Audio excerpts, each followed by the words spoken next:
Bom, então os modelos evolutivos, né, eles tentam aí serem, né, acomodar uma característica, né, principal dos sistemas de software, que é a evolução. Então, já temos discutido isso, né? Acredito que vocês também tenham discutido bastante essa característica, né, dentro dos cursos de administração que vocês têm, né? Das disciplinas de administração que vocês têm no curso. Mas os sistemas de software eles evoluem até mesmo para poder acompanhar, né, a evolução das organizações, né? Então, como quaisquer outros sistemas, né, complexos, eles evoluem ao longo do tempo. E a nossa discussão, né, dentro do contexto de desenvolvimento está sendo toda, né, baseada na evolução que ocorre, né, ao longo do processo de desenvolvimento, certo? Então, a gente tem discutido isso bastante, né? Essa demanda por agilidade e flexibilidade, ela advém justamente dessa característica, né? Dessa evolução constante, que não é congelada, não pode ser pausada nem congelada, simplesmente porque nós estamos iniciando um processo de desenvolvimento. Não é assim que as organizações funcionam, né? Ao mesmo tempo que a gente inicia o processo de desenvolvimento, a organização continua, né, os seus processos normais, né, e continua a sua evolução natural. Okay? Então, é necessário que, para comportar esse tipo de característica, é necessário que, né, o, os modelos, né, também prevejam, né, essa evolução. Os requisitos muitas vezes são difíceis, né, de serem estabelecidos no início, ou mudam com frequência ao longo do desenvolvimento, como a gente acabou de comentar.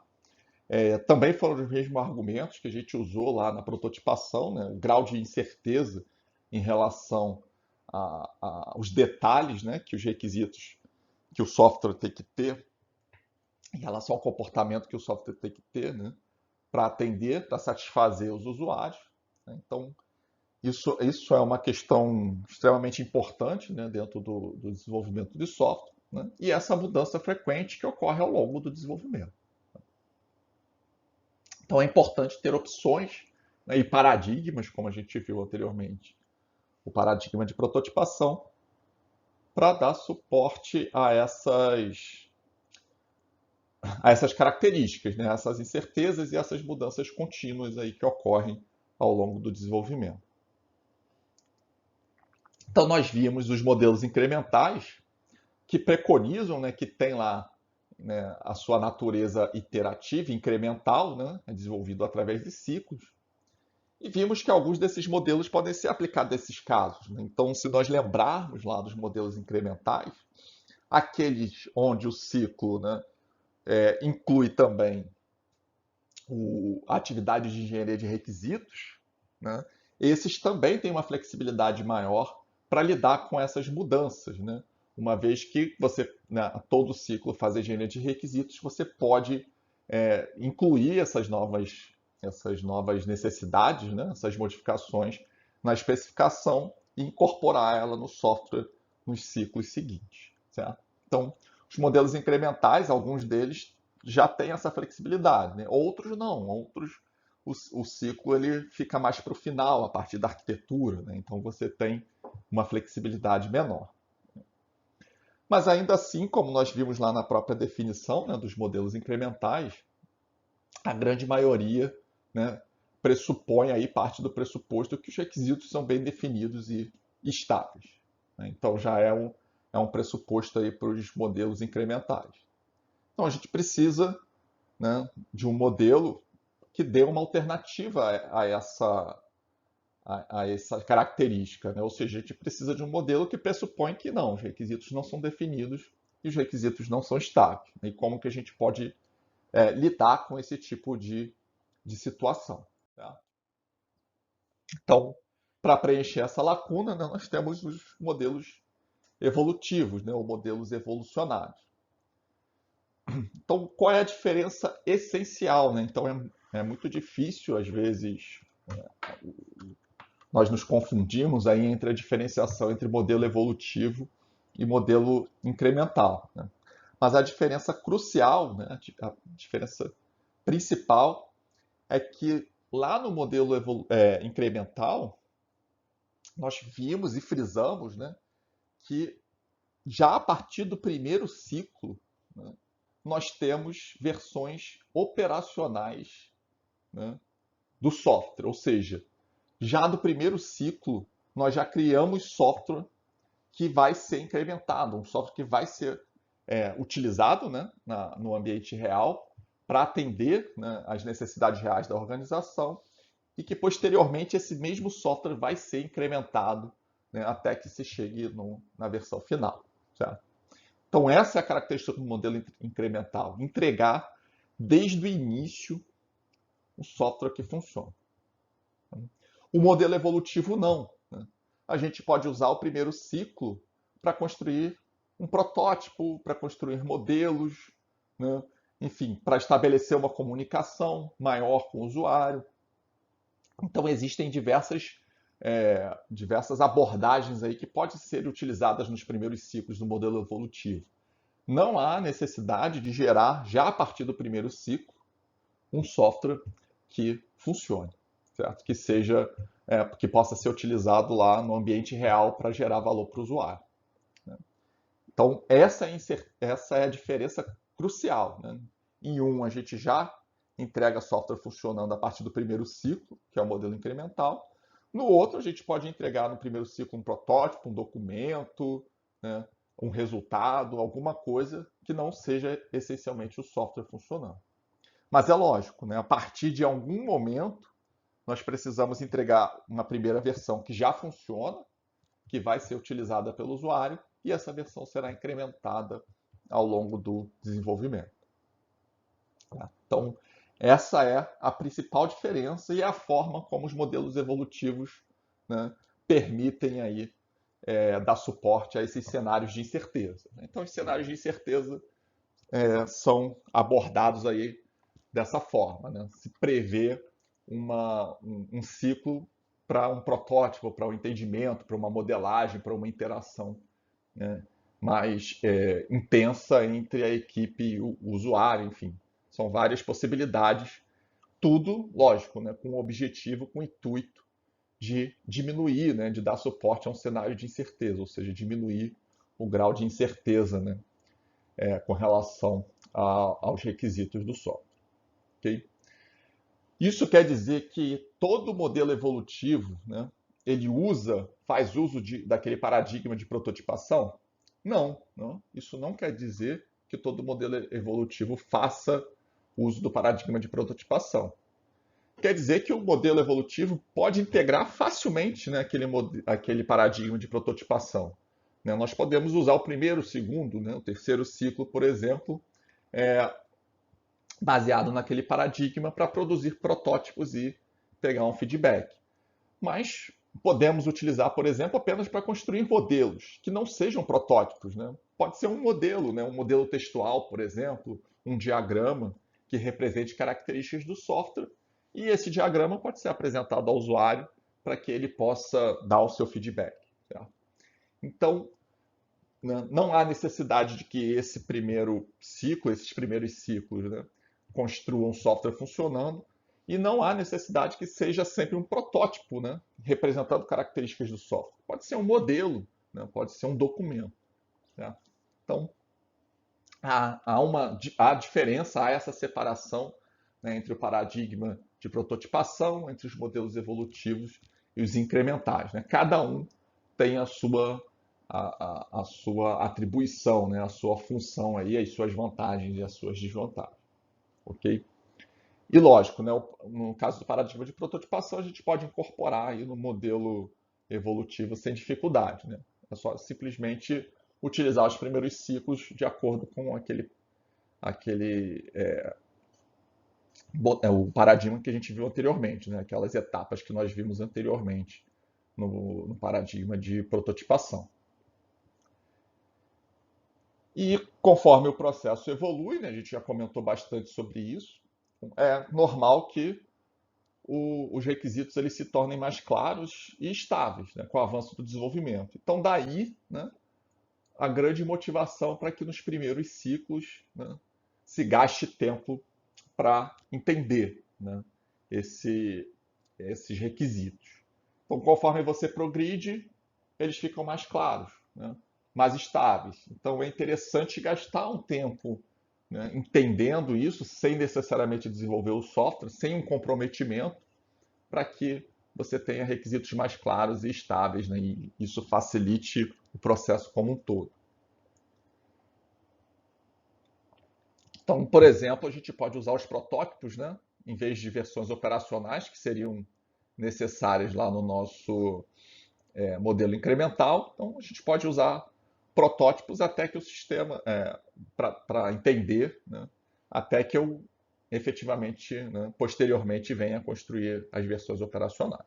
Então, posso usar um, dois ciclos para construir protótipo e a partir do terceiro, por exemplo, começar a produzir versões operacionais.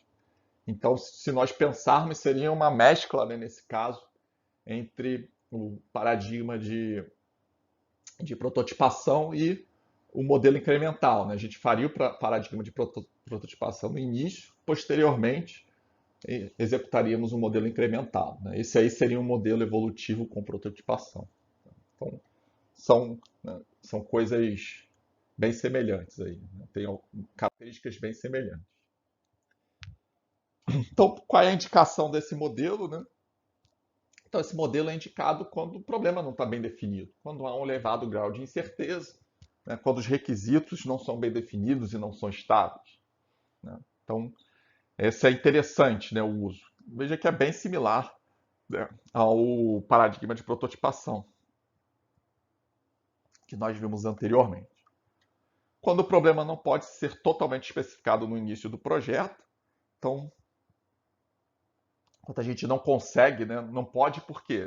Não é porque alguém não quer especificar, né? Não pode porque não se tem, né, o conhecimento necessário para fazer essa especificação. Tá? Então, nesse caso, também tem a indicação do modelo evolutivo. E quando os requisitos mudam, certo? Ou não são estáveis. Então, por que esse modelo é indicado nesses casos? Bom, o uso de protótipos, né, aumenta o conhecimento sobre o produto, melhora o entendimento acerca dos requisitos, já falamos sobre isso. Então, a prototipação que é facilmente incorporada, na verdade, os modelos evolutivos quase sempre utilizam aquele paradigma de prototipação, por isso que a gente falou desse paradigma antes, né, efetivamente, do modelo evolutivo.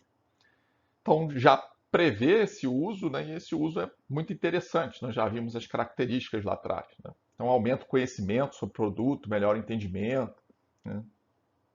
E, além disso, a gente ainda tem a abordagem incremental, então, que permite acomodar essas modificações, né, caso elas sejam necessárias ao longo do processo de software.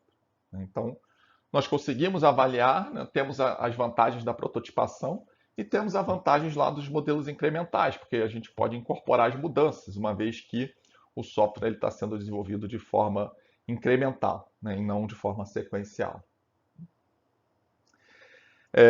Mas essas são as vantagens. Né?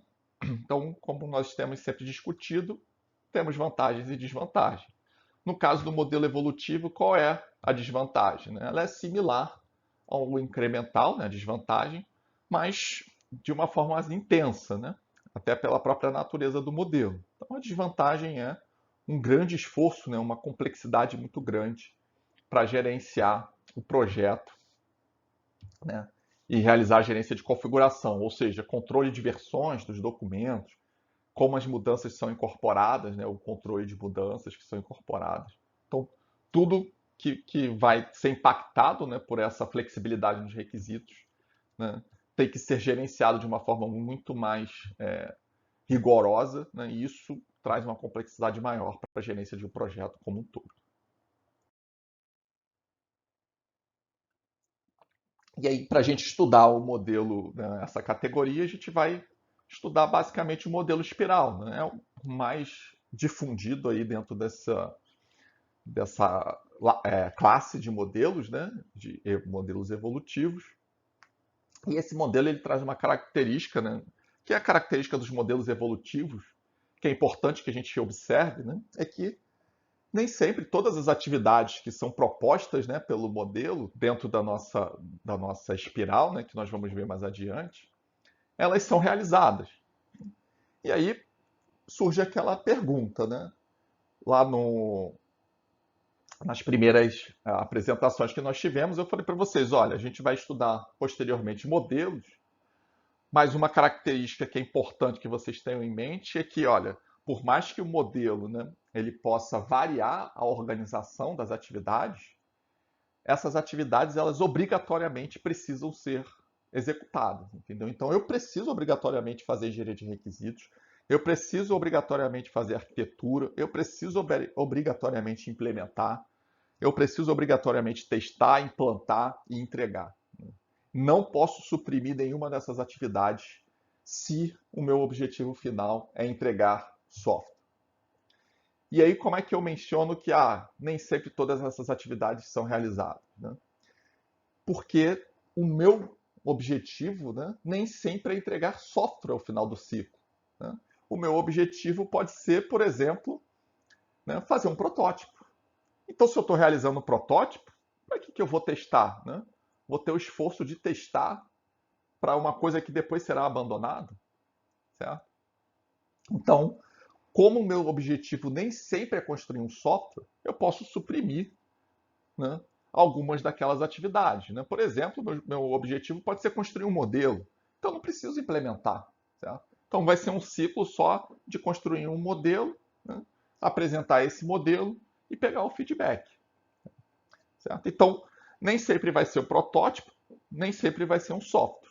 Pode ser um modelo, pode ser um estudo de viabilidade, né? Isso é comum que seja feito, né, dentro de um modelo espiral. Né? Você faz um estudo de viabilidade ou faz uma especificação inicial do software para dar origem aí a um planejamento mais detalhado. Certo? Então, por que eu não preciso executar todas as atividades? Porque os ciclos iniciais podem ser utilizados para produzir alguma coisa além, né, de software, sem ser software. E aí sim, né, quando eu começo a produzir as versões operacionais, né, a partir dos ciclos que eu começo a produzir versões operacionais, aí isso não pode ser mais dito. Né? Então, se eu começo a produzir software, aí eu tenho que executar todas as atividades. Então, as versões operacionais, né, como a gente estava discutindo, elas vão ser desenvolvidas de forma progressiva até que se chegue ao produto final, né, de forma progressiva, incremental, até que a gente chegue ao produto final. Então, há essa flexibilidade e a partir, né, do momento que a gente começa a produzir as versões operacionais, aí o modelo evolutivo ele se aproxima muito do que seria um modelo incremental.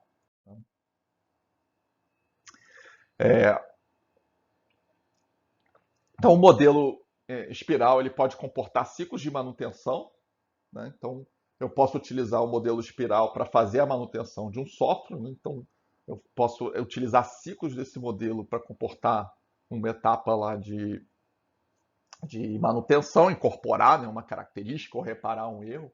Né? Também há essa flexibilidade aí do modelo espiral. E lógico, né, em cada novo ciclo eu preciso fazer um planejamento, né, de novo, né, preciso revisar e ajustar o meu planejamento. Por que isso? Né? Porque um novo ciclo, né, pode implicar na incorporação de novos requisitos. Tá?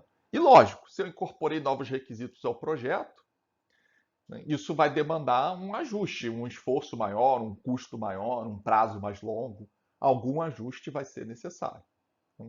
Então, lógico, né? A gente está comportando. Existe a flexibilidade? Existe. Né? Comporta a incorporação de mudanças? Comporta. Mas dependendo da mudança, né, você vai ter um impacto grande no planejamento. Certo? Toda mudança vai ter um impacto no planejamento. Pode ser um impacto pequeno ou pode ser grande, dependendo do tipo de mudança, né, do volume de mudanças que precisa ser incorporado, né, ao projeto. Então, lógico, cada novo ciclo precisa ter uma revisão e um ajuste do planejamento. Né? Então, eu posso, por exemplo, inclusive, né, ter que ajustar o número de ciclos, de iterações. Então, eu estava prevendo a construção do software em 15 iterações, então eu preciso fazer 16, 17 iterações, porque eu ampliei aí a minha base de requisitos que serão atendidos através daquele software. Então, isso é perfeitamente plausível e é o que acontece na prática, né? Existe um acordo, né, entre, enfim, isso vocês vão falar mais em gerência de projeto, né, mas é importante a gente comentar aqui, né? Não são todos os requisitos, novos requisitos ou mudanças que são incorporadas, né? Sempre há uma negociação, né, entre o cliente e a equipe de desenvolvimento. Então, olha, você precisa incorporar esses novos requisitos, isso vai impactar em um custo maior e um prazo maior, né? Então há uma negociação para que se chegue a um consenso do que realmente vai ser incorporado ao projeto, né? Nem tudo é incorporado, né? Imagina se a gente incorporar todas as mudanças a todo momento, o projeto ele acaba nunca tendo um fim. Então há uma negociação, né? Sempre que a gente fala flexibilidade, né, incorporar mudança, sempre vai haver um limite, né? E esse limite ele é decorrente aí de uma negociação, de um consenso que se busca entre a equipe e o cliente, né? Então, ao que o cliente está disposto de abrir mão em relação à incorporação daquela mudança, né? Seja um custo maior, um prazo maior, uma qualidade menor, enfim, há uma negociação que precisa ser feita. Qual é a desvantagem, né, desse tipo de abordagem? Como a gente está vendo aqui, e já falou anteriormente, o gerenciamento, né? Imagina se eu amplio o número de interações, como eu falei, né? Dificilmente você vai conseguir manter o prazo e os custos, né? Então, uma grande desvantagem desse tipo de modelo, né? Enfim, do modelo espiral, mas de qualquer modelo evolutivo, é convencer os clientes, né, de que gerenciar o projeto dessa forma é plausível, né? É plausível que você mantenha prazos e custos, né, sob controle, ainda que você tenha incerteza com o número de interações e a quantidade de requisitos, né? Então, é difícil convencer os clientes de que isso é possível.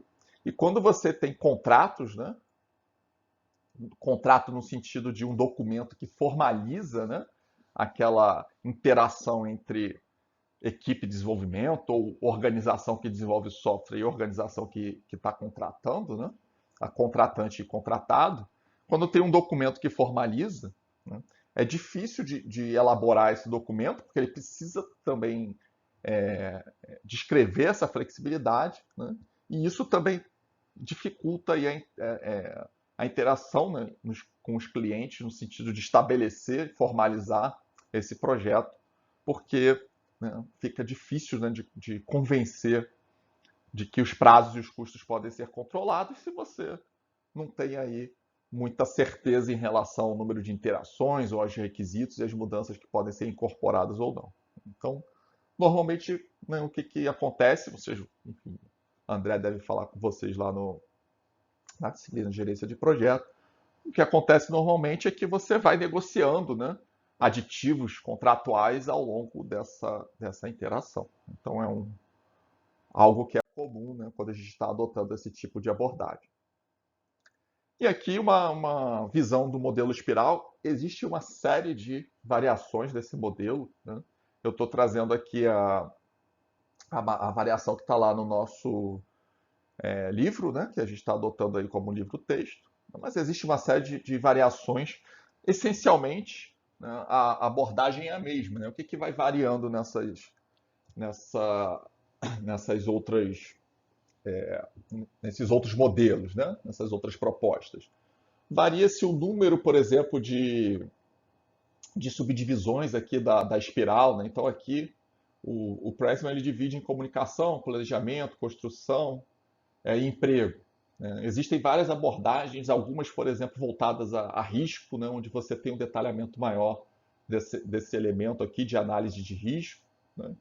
Então, existem aqueles que são mais robustos em relação à forma como as mudanças são incorporadas, né? Então, tem uma etapa destacada de requisitos, de planejamento e negociação. Eu acho interessante até essa abordagem proposta pelo Pressman, porque ela é genérica e permite, né, essa instanciação dependendo da nossa demanda, né, do nosso problema em si. Então, eu posso pegar uma abordagem dessa genérica, né, e instanciar, decompor e dar uma ênfase maior a uma etapa dessa, dependendo da minha necessidade. Né? Então, se a minha necessidade é ter um planejamento muito mais, um gerenciamento de projeto muito mais rigoroso, porque eu não posso ultrapassar os limites de custo e prazo, por exemplo, então eu vou dar uma ênfase maior a esse planejamento que ocorre aí no início, né, de cada ciclo. Vou decompor esse planejamento, vou estabelecer outros pontos de controle. Né? Enfim, acho que para a gente passar aqui por cada uma dessas variações não é muito, né, interessante, porque isso vai depender muito do problema. Né? Então, na prática, vocês vão ver coisas muito distintas, né, do que nós veríamos aqui, porque cada contexto é um contexto. Né? Então, nesse modelo da espiral do Pressman, né, a gente tem essa definição em alto nível. Né? Então, lógico, começamos aqui pela comunicação, né, como lá no paradigma de prototipação.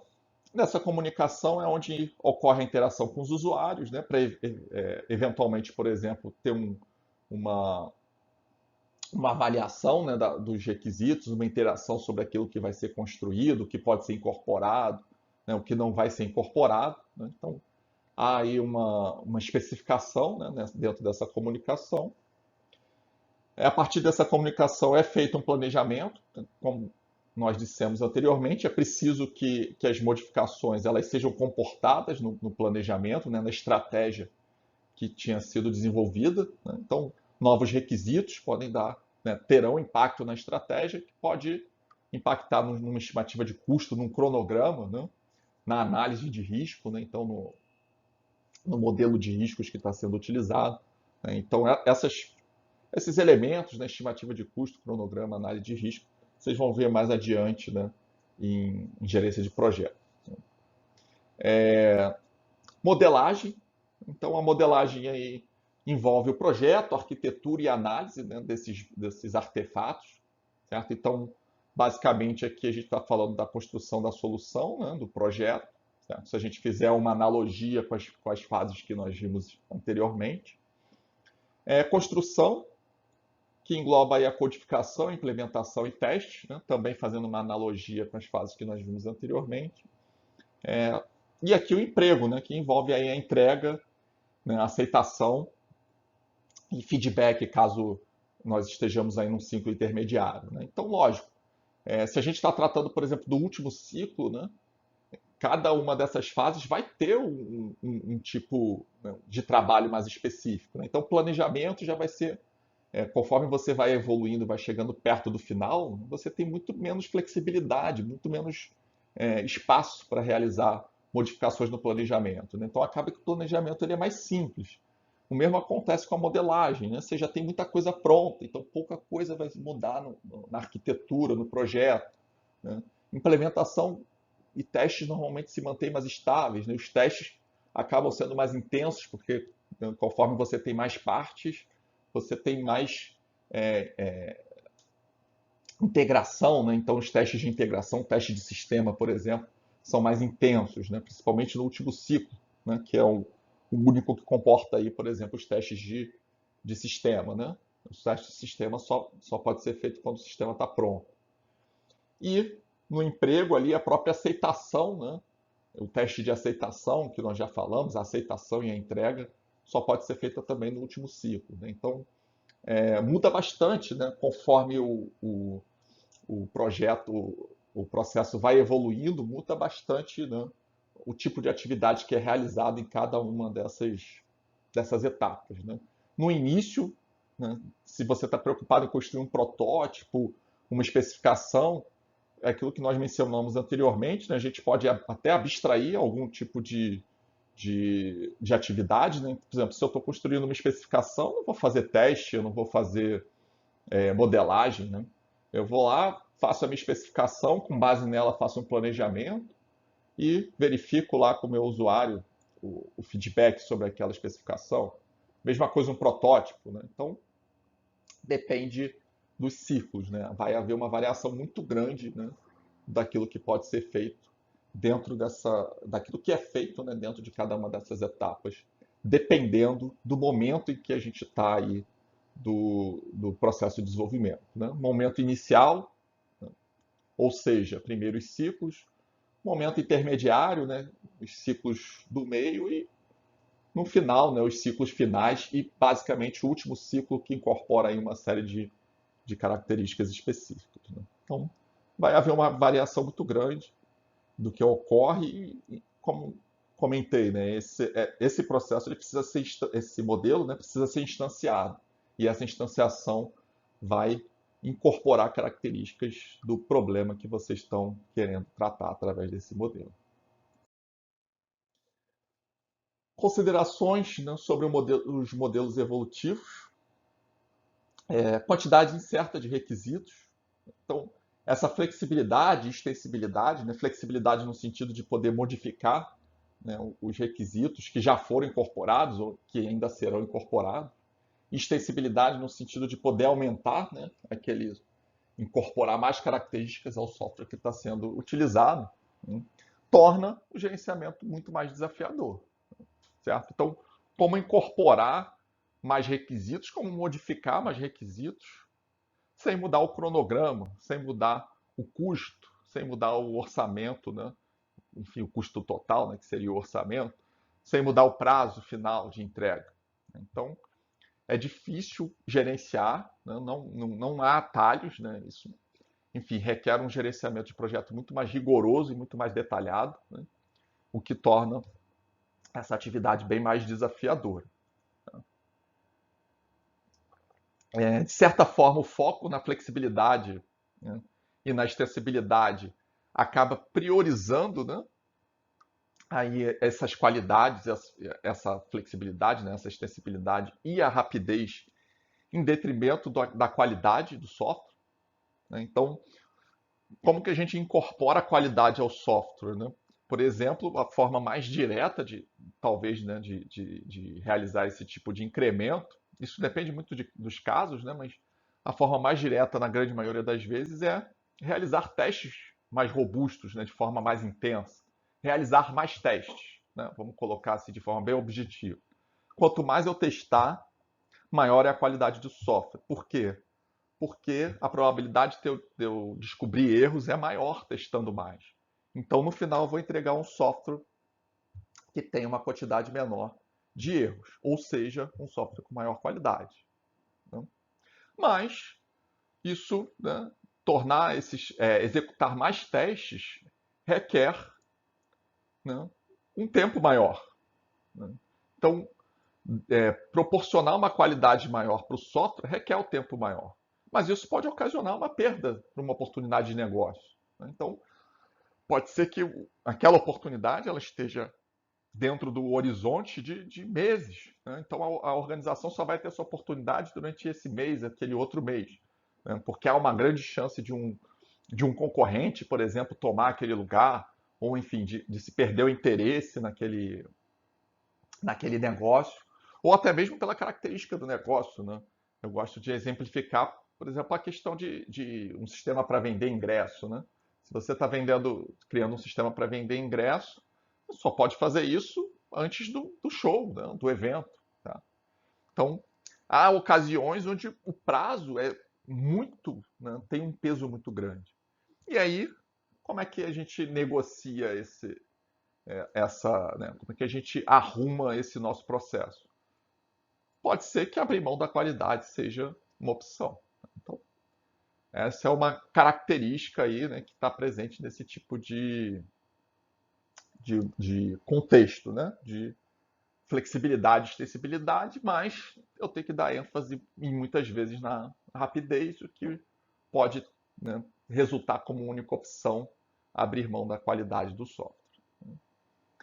Velocidade da evolução, né? Então, isso é uma característica central, né? A gente sempre está falando de incremento, né? Falamos de incremento lá no modelo incremental, né? Incremento agora do modelo evolutivo.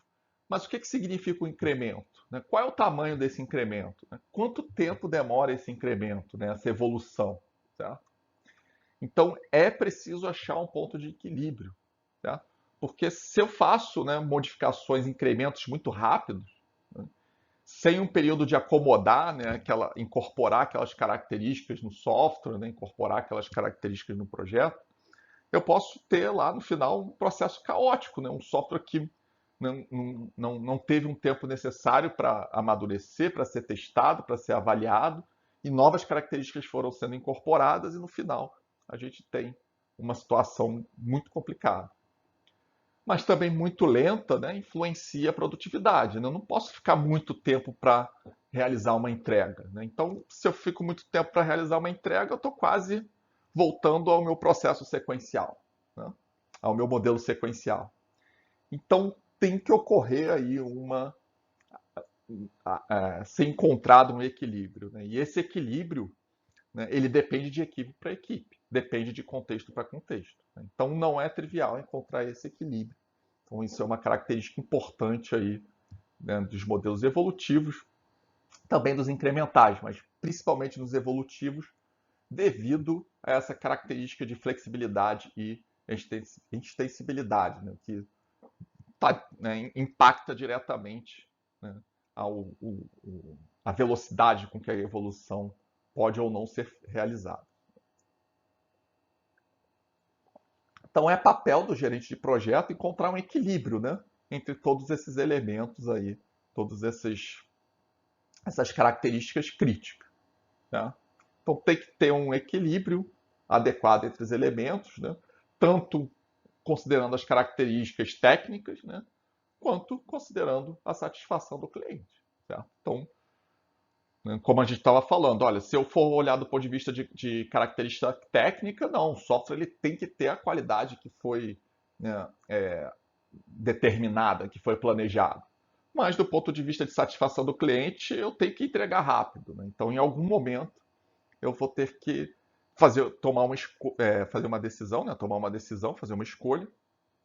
E essa escolha tem que levar em consideração também a satisfação do cliente, né? Afinal, né, é ele também um dos interessados, é quem está normalmente financiando o projeto. Bom, com isso nós encerramos aí o nosso estudo dos modelos, né, de software, né? Então vimos os modelos sequenciais, vimos os modelos incrementais. Dentro desse contexto falamos sobre o paradigma de prototipação, que é essencial, né, para que a gente entenda principalmente também os modelos evolutivos. E que é importante, que eu mencionei, né, ao longo do nosso estudo. Não existe modelo melhor ou pior do que outros, né? Existem aqueles que se adequam a determinadas características, tá? Tem características melhores para determinados contextos, né? E, enfim, vantagens para determinados contextos e desvantagens para outros contextos.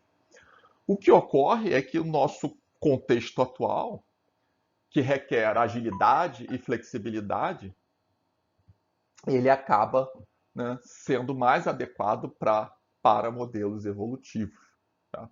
Mas, em casos específicos, onde você tem uma estabilidade muito grande, um problema simples para ser resolvido, né, a abordagem sequencial pode ser uma ótima alternativa. Ela é simples, é mais barata para ser aplicada, porque requer, né, um esforço de gerência de projeto menor, né? Então, cabe ao engenheiro de software, né, definir qual é o melhor processo com base no modelo mais adequado aí, para o seu contexto específico, né? Isso pode representar uma economia muito grande de recursos, né? Então, não, o modelo evolutivo, o espiral, por exemplo, ele acomoda mudanças, tem flexibilidade, enfim, é um modelo amplamente utilizado, é mais adequado para quase, né, todos os projetos atualmente, então vou usar esse, não vou nem pesquisar muito. Mas pode ser que para o seu caso específico, o modelo sequencial, né, ou o modelo em V seja perfeitamente, né, adequado, e se você escolhesse ele, você economizaria aí uma grande quantidade de recursos, né? Enfim, recursos no geral, né? Poderia ter um custo menor ou um prazo de entrega menor. Então, nós temos à disposição um conjunto enorme de modelos, né? Incluindo aí metodologias também, que são muitas vezes baseadas nesses modelos, né? A gente vai falar um pouco mais na frente, se der tempo com um nível maior de profundidade, né?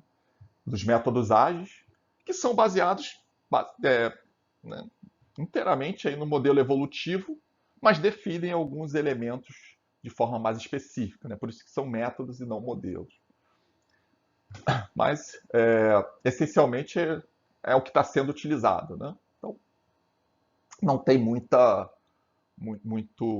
coisa a mais do que isso que a gente comentou aqui. Existem alguns modelos de processo mais especializados, né, que eu vou comentar com vocês de forma mais superficial, né, modelo orientado a componentes, aspectos, agentes, né, métodos formais, mas que são nichos muito específicos, né, e que, enfim, tem que ter também uma, uma necessidade muito mais específica, né, para que eles sejam utilizados. Mas é importante que a gente saiba, né, que eles existem. Então a gente vai comentar brevemente sobre esses modelos posteriormente. Então, é isso, pessoal. Espero que eu tenha conseguido aí passar para vocês um conhecimento sobre esse tópico. Se tiverem alguma dúvida, né, por favor, entre em contato por e-mail ou na próxima oportunidade de apresentação síncrona, né, sintam-se à vontade para questionar, enfim, colocar alguma dúvida. Então, encerramos por aqui essa apresentação. Um abraço a todos vocês e até mais.